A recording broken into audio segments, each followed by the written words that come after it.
Israel अपने खतरनाक हथियार बनाता रहता है। पूरी दुनिया में सबसे खतरनाक हथियार बनाने वाला एक ही देश है, इजराइल। और अपने सबसे खतरनाक हथियारों का इस्तेमाल वो सबसे कमजोर निहत्थे लोगों पर करता है, फिलिस्तीनियों पर करता है, आपको अच्छे से मालूम है। ऐसे में इजराइल ने एक नया घातक हथियार बनाया है जो काफी बड़ा चेंज ला सकता है मैदान जंग में। अब इजराइल की जो आर्मी है वो और खतरनाक हो जाएगी और इजराइल मैदान जंग में अपने सैनिकों को कम से कम मात्रा में खोएगा। पहली बात, पहले भी बहुत कम इसके लोग मारे जाते थे, लेकिन अब तो ना के बराबर हो जाएंगे इस हथियार के बाद। सलाम, नमस्ते, सत श्री अकाल, मैं हूं रजा और आप देखना शुरू कर चुके हैं रजा ग्राफी की स्पेशल मिडिल ईस्ट रिपोर्ट। समझ चुके होंगे मिडिल ईस्ट में मैं क्या क्या दिखाता हूं। तो दोस्तों सुकून से बैठिए और एक ही रिपोर्ट में पूरे मिडिल ईस्ट की खबर जान लीजिए और इस रिपोर्ट को शेयर करना मत भूलिए। अगर चैनल को सब्सक्राइब नहीं किया है तो जरूर कर लीजिए ताकि दुनिया भर की बड़ी बड़ी खबरें आसान और सिंपल भाषा में इसी तरह से आपको मिलती रहे। आपकी स्क्रीन पर यह है नया हथियार इजराइल का। जी हाँ, ये ड्रोन जैसा दिखता है और बल्कि ये ड्रोन ही है। ये गोलीबारी करने में सक्षम है, दुश्मन के लिए खतरनाक है।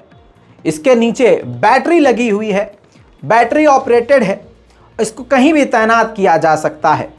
बिल्कुल नया हथियार है। इसके ऊपर जो सिस्टम है, यहाँ से गोलियां भरी जाती हैं, छोटे जो मिनी रॉकेट होते हैं वो इस पे इंस्टॉल किए जा सकते हैं और इसको पीठ पर टांगा जा सकता है और जो रिमोट वाली गाड़ियां होती हैं उस पर लॉन्च किया जा सकता है, रख के दुश्मन के इलाके में भेज के। ये ड्रोन इतना हल्का है जिसका वजन 3 किलोग्राम है सिर्फ। ये बड़ी ही तेजी से उड़ता हुआ दुश्मन के इलाके में घुसता है। 3 किलो जो हल्का वजन है, इसकी वजह से ये ड्रोन जो है काफी ज्यादा शोर नहीं मचाता और इसको लॉन्च करने के बाद सेना टैबलेट से, जी हां, टैबलेट से इसको ऑपरेट कर सकती है। जो सैनिक होंगे बड़े आराम से 1000 मीटर दूर बैठ के फिलिस्तीन या दुश्मन के इलाकों में, उनकी बिल्डिंगों में, जैसे आजकल फिलिस्तीनियों पर हमला किया जाता है, गाजा के लीडरों को मारा जाता है एयर स्ट्राइक करके, ऐसे में उनको खिड़की से ही इस ड्रोन के जरिए लॉक कर सकती है इजराइल की मिलिट्री। बिल्कुल गेम की तरह है। क्लिक कर दिया, लॉक हो गया और फायर कर दिया, सटाक से गोली निकलेगी जो कि 70 किलोमीटर प्रति घंटे की रफ्तार से जाएगी और दुश्मन तमाम। इसके अलावा इलाके पर नजर रखना, शांति से इलाकों पर दुश्मन पर जाकर अटैक करना, अंदर घुसकर अटैक करना, टारगेट को लॉक करना, ये बिल्कुल ऐसा आपको नजर आ रहा होगा जैसा ये कोई गेम है या आप पबजी खेल रहे हैं। जी हां, अब आपको बता दूं कि ये काफी घातक है और 2 से 3 कंपनियों ने मिलकर बनाया है। घनी इलाके में भी इससे नजर रखी जा सकती है और काफी ज्यादा करीब से हमला जाकर किया जा सकता है। इसको चलाने के लिए कोई स्पेशल ट्रेनिंग की जरूरत नहीं लेनी पड़ेगी। इसके जरिए फिलिस्तीन, मस्जिद अल अक्सा या फिलिस्तीनियों के इलाके में काफी अंदर तक घुसकर बिना शोर शराबा किए चुपके से फिलिस्तीनियों को अब इजराइल मारेगा और बहुत जल्द ये सैनिकों को, यहूदियों को मिल जाएगा, जिसको एक बस्ते में पीछे टांगा जा सकता है, पीछे से ही लॉन्च भी किया जा सकता है। एक बोतल की शेप में इसको रखा जाता है जो कि उसी के अंदर से लॉन्च होता है। इसके पर निकलते हैं, उड़ना शुरू करता है, बहुत कम आवाज करता है, दुश्मन के इलाके में जाता है, टैबलेट से नजर रखी जाती है और फिर टारगेट को टच स्क्रीन से लॉक कर दिया जाता है और फिर एक क्लिक से फायर करके खत्म। तो इजराइल का ये घातक हथियार फिलिस्तीनियों पर बड़ी मुसीबत ढाएगा। वहीं इजराइल के डिफेंस मिनिस्टर ने बड़ा बयान दिया। उन्होंने कहा कि जो भी इजराइल को निशाने पर लेगा, इजराइल की मिलिट्री पर वो निशाने पर होगा। इसके अलावा जैसे मैं आपसे हमेशा कहता रहता हूं कि मैं आपको खबर दूं या ना दूं, इजराइल की औकात इतनी बढ़ चुकी है कि वो हर दिन 1 से 2 फिलिस्तीनियों को मार रहा है। इन दोनों तस्वीरों को देख लीजिए, इन दोनों नौजवानों को, दोनों को कल फिर से इजराइल ने कत्ल कर दिया है। वहीं दोस्तों यहूदियों का प्रोग्राम चल रहा है, त्यौहार चल रहा है, जेविश हॉलिडे चल रहा है। तस्वीरों में देखिए, पूरी तरह से फिलिस्तीनियों को उनके घरों में कैद कर दिया गया है। यानी भारत में जो धारा 144 कही जाती है, 144 समझ लीजिए, पूरे इस्राएल ने फिलिस्तीनी इलाकों में धारा 144 लगाई हुई है। सारे इलाकों को बंद किया हुआ है, रोड ब्लॉक किए हुए हैं। फिलिस्तीनियों पर हर तरह से पाबंदी है घर से बाहर निकलने में। वहीं मस्जिद अल अक्सा में हर दिन घुसपैठ हो रही है। स्क्रीन पर देखिए, मस्जिद अल अक्सा में फिलिस्तीनी नमाज पढ़ रहे हैं तो माननीय योगी जी वाली उत्तर प्रदेश वाली पुलिस की तरह उनको कैमरे में रिकॉर्ड कर रहा है एक यहूदी, और पीछे से संगी यहूदियों की भीड़ गुजर रही है। सोचिए मस्जिद अल अक्सा में यहूदियों का क्या काम, लेकिन क्योंकि फिलिस्तीनी इस वक्त कमज़ोर हैं, निहत्ते हैं और इनके पास ताकत है, सत्ता है, हथियार है, तो ये सब हो रहा है नंगाई। लेकिन इजराइल को पता है कि अगर रेड लाइन क्रॉस कर दी तो हमास इनके सारे छेद बंद करने में ज़्यादा वक्त नहीं लगाएगा। इसीलिए मस्जिद अल अक्सा में अब जो घुसपैठ फिलिस्तीनियों के खिलाफ करी है, ये देखिए इजराइल ने तो हथियार हवा में नहीं घुमाए इस बार, और गनीमत यह रही कि जूते भी हाथ में लेकर इजराइल की पुलिस मस्जिद अल अक्सा में घुसी है। ऐसे तो भाई मोस्ट वेलकम है आपका, तमीज़ से आइए, औकात में रह के आइए, तो अल्लाह का घर है, मोस्ट वेलकम। लेकिन हाथ में बंदूक और पैर में जूता पहन के आएंगे तो वक्त तुम्हारे मुंह पर जूता मारेगा। वहीं अमेरिका और फिलिस्तीन ने 1967 की जो एक लाइन खींची थी इजराइल और फिलिस्तीनियों के बीच, उस लाइन को लेकर दोबारा फिलिस्तीन ने अमेरिका से बात करी है। अब देखिए एक और अरब है जिसने यहूदियों का गू खा लिया है, मोरक्को। अब्राहम अकॉर्ड में ये शामिल हो गया है, और अब्राहम अकॉर्ड में शामिल होने का कुछ रूल होता है। पता चल जाता है कि अब्राहम अकॉर्ड में आने के बाद इसने ये 2 काम 3 काम करने ही करने हैं, जैसे ईरान के खिलाफ बयानबाजी करना, फिलिस्तीन पर हो रहे जुल्म पर अपनी चोंच पर ताला लगा लेना, अमेरिका और इजराइल की हर बात में गर्दन हिलाना। इसी तरह से मोरक्को जैसे ही अब्राहम अकॉर्ड में घुसकर यहूदियों का जैसे ही उसने गू खाया, तुरंत उसने इल्ज़ाम ईरान पर लगाया और कहा कि अरब देशों के इंटरनल मामले में ईरान बोलता है, जिसकी वजह से मामलात बिगड़ते हैं। ईरान को अपने मुद्दे पर ध्यान देना चाहिए। इसके बाद ईरान ने मोरक्को की सारी उतार दी। जी हाँ, मोरक्को को आड़े हाथ लेते हुए ईरान के मिनिस्टर ने कहा कि मोरक्को को अपनी हद में रहना चाहिए, ज़ियोनियों से हाथ मिलाने के बाद उसे अपनी सुरक्षा पर ध्यान देना चाहिए। इस्लामिक रिपब्लिक ऑफ ईरान के ऊपर कोई भी इल्ज़ाम लगाने से पहले उसको इस बात का जवाब देना चाहिए कि आखिर वो कौन सी वजह है जिस वजह से मोरक्को को यहूदियों से हाथ मिलाना पड़ गया और अब वो यहूदियों की ज़बान बोल रहा है। वहीं अमेरिका में सर्वे हुआ है, जिस सर्वे में 4 में से 3.5 से भी ज़्यादा लोग इस बात के लिए सपोर्ट कर रहे हैं कि ईरान की न्यूक्लियर टॉक पर बातचीत होनी चाहिए और ये डील होनी चाहिए। ये ईरान के हक में बात है। वहीं ईरान, ओमान और पाकिस्तान के बीच में काफ़ी बड़ी डील हो गई है। इसीलिए कहता हूँ रिपोर्ट कोई भी हो पूरी देखा करिए, मिस कर देते हैं आप हैं। ईरान, ओमान और पाकिस्तान ने डील करके अब फैसला लिया है कि तीनों मिलकर समुद्र में मरीन स्टेशन बनाएंगे।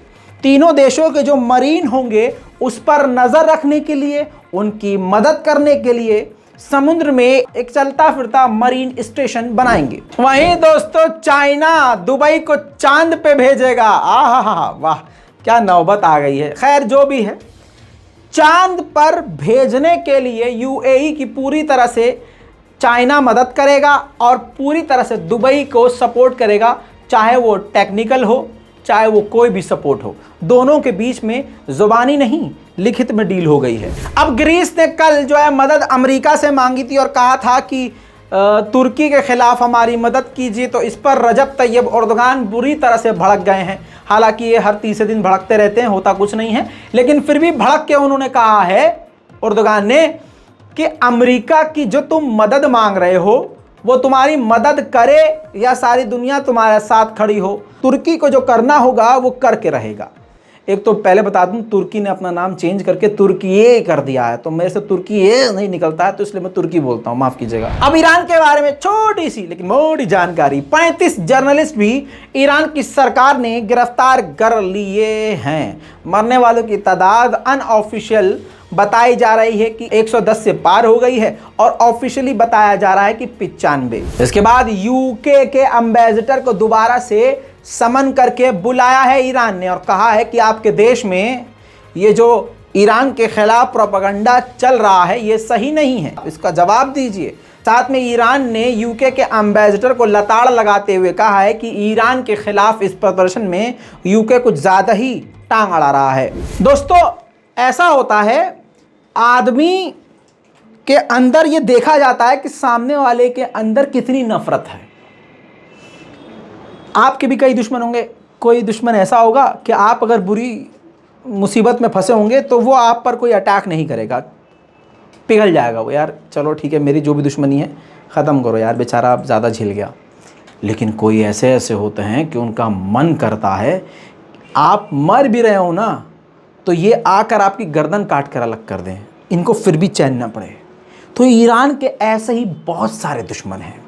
यूरोप यूनियन की पार्लियामेंट में, स्क्रीन पर देखिए, यूरोप यूनियन की पार्लियामेंट में स्वीडिश मेंबर ने, जो स्वीडन की हैं, ईरान के खिलाफ इस औरत का, इस स्वीडन का गुस्सा देखिए। ईरान के खिलाफ बयानबाजी करते हुए माशा अमीनी का बहाना बनाकर इस औरत ने अपना बाल काटकर ईरान के खिलाफ प्रदर्शन किया यूरोपीय यूनियन की पार्लियामेंट में। और सोचिए ये वही सब बगैरत लोग हैं जो यमन पर हमला होता है, मुसलमान मारे जाते हैं तो खामोश रहते हैं। फिलिस्तीनियों को रोज़ इजराइल मार रहा है लेकिन इन सुअर नस्लों को बोलना नहीं आता। हलक में जो जबान है ऐसे गोल गोल होके पेट में चली जाती है और पेट से पीछे निकल जाती है, तब इनकी ज़बान नहीं बोलती। लेकिन ईरान को तोड़ने के लिए ऊपर से लेकर नीचे तक का जोर लगा रहे हैं। ईरान के खिलाफ, ये समझ लीजिए, ये ईरान के खिलाफ नहीं पूरे इस्लामिक जगत के खिलाफ प्रदर्शन किया जा रहा है। और लानत वाली बात यह है कि अरब ममालिक, मुस्लिम देश चुप हैं कि हाँ ठीक है ईरान में हो रहा है, होने दो। हद हो गई है। अब पूरी दुनिया में ऐसे बड़े बड़े चेहरे सामने आए हैं जो ऑस्कर विनर हैं। उन लोगों ने भी अपने बाल काटकर ईरान के खिलाफ प्रदर्शन किया है और माशा अमीनी को सपोर्ट किया है। देख लीजिए।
देखा दोस्तों, ये अब समझ में आ रहा है कि जो ईरान में जो कुछ भी हो रहा है इसमें वेस्टर्न कंट्रीज़ का, अमेरिका और इजराइल का सबसे बड़ा हाथ है। वहीं ईरान के स्कूल में, कॉलेज में भी प्रदर्शन हो रहा है। वहाँ की लड़कियाँ प्रिंसिपल स्पीच दे रहे थे, प्रेयर समझ लिए, प्रेयर के टाइम, तो ज़बरदस्त तरीके से उनके खिलाफ नारेबाजी होनी शुरू हो गई। ईरान की सरकार के खिलाफ, एक तरह से वहाँ के सुप्रीम लीडर के खिलाफ, ख़ामनाई के ख़िलाफ़, आयतुल्लाह सिस्तानी के ख़िलाफ़, इसके बाद इमाम खुमैनी के ख़िलाफ़। मतलब अरब जो देश खामोश हैं वो ये समझ ले अबे बेगैर तो अगला नंबर तुम्हारा हो सकता है। और ये सिर्फ माशा अमीनी के सपोर्ट में नहीं है, ये नंगई के लिए है, इस्लाम के ख़िलाफ़ है। अब जिन औरतों को मैं हमेशा कह रहा हूँ नंगा रहने और अमेरिका की औरतों की तरह रहने की तमन्ना है, बस वो ये सब प्रदर्शन में शामिल हो रही हैं। माशा अमीनी के समर्थन में नहीं, वो तो एक बहाना है। असल में इन औरतों को नंगा होना है। तमन्नाएं फड़क रही हैं अंदर से कि बस कैसे भी करके हमें आज़ादी। किस बात की आज़ादी? नंगा सर लेकर और नंगी छाती लेकर, बस आज जो है हिजाब हटा लीजिए और इनको इजाज़त दे दीजिए। और ऐसा नहीं है कि ईरान में आप जहां जाएंगे आपको हिजाब में। अरे भैया जरा गूगल करो, यूट्यूब पे देखो, ऐसा कुछ नहीं है जो ईरान में ना हो रहा हो। वहां लाइसेंस वाले हुक्का बार, लाइसेंस वाले शराब खाने, लाइसेंस वाले डीजे क्लब सब हैं, सब हैं। बस ये नौटंकी है। और ईरान की महिलाएं, ईरान का कल्चर अगर कोई जानता है, वरना आप यूट्यूब पे देखिएगा, किसी किसी शख्स का व्लॉग आ जाएगा, या इस पर रिसर्च मैं खुद कर लूंगा। आप लोग थोड़ा सा प्यार देंगे तो मैं ही जाके भाई रिसर्च करके वहां व्लॉग बना के डाल दूंगा। भाई साहब, ईरान की महिलाएं 3 टाइम में से 2 टाइम खाना होटल में खाती हैं अपने मियाँ के साथ जाके, पूरे परिवार के साथ जाके, या बाहर से ही खाना आता है। रोटियां घरों में नहीं बनती है। कोई भी ईरान का बंदा होगा नीचे कमेंट करके बता देगा, रोटियां ईरान में घरों के अंदर नहीं बनती। इतनी बड़ी बड़ी रोटियां होती हैं, वो होटल से आती हैं, खाना होटल से आता है। जोमैटो की जगह वहां और दर्जनों ऐप हैं।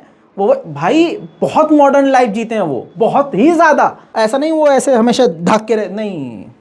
भाई साहब थोड़ा रिसर्च कीजिए। बस ये जो प्रदर्शन हो रहा है बस इसलिए हो रहा है कि हमें अमेरिका, जर्मनी और फ्रांस में जैसे लड़कियां रहती हैं नंगी फुंगी, हमको वैसे रहने दो। वहीं कल ईरान में दोपहर लगभग 3 बजे भारतीय वक्त के मुताबिक भूकंप आया। भूकंप अच्छा खासा तेज था, 5.4 इसकी गति थी भूकंप की, जिसमें बताया जा रहा है कि कई लोग, 528 लोग बुरी तरह से घायल हैं, 500 घर तबाह हो गए हैं और काफी बड़े बड़े नुकसान हुए। जान की अभी नहीं पता चला है कि कोई मारा गया है कि नहीं, वो एक आध दिन बाद ऑफिशियल डेटा आएगा तो मैं आपको बता दूंगा। देखिए कुदरत भी नाराज हो रही है ऐसा लग रहा है। बहरहाल इस पूरी रिपोर्ट पर अपनी राय कमेंट में लिखना मत भूलिए। रिपोर्ट को शेयर कीजिए, दुआओं में याद रखिए। मैं हूं रजा और आप देख रहे थे रजाग्राफी। जय हिंद।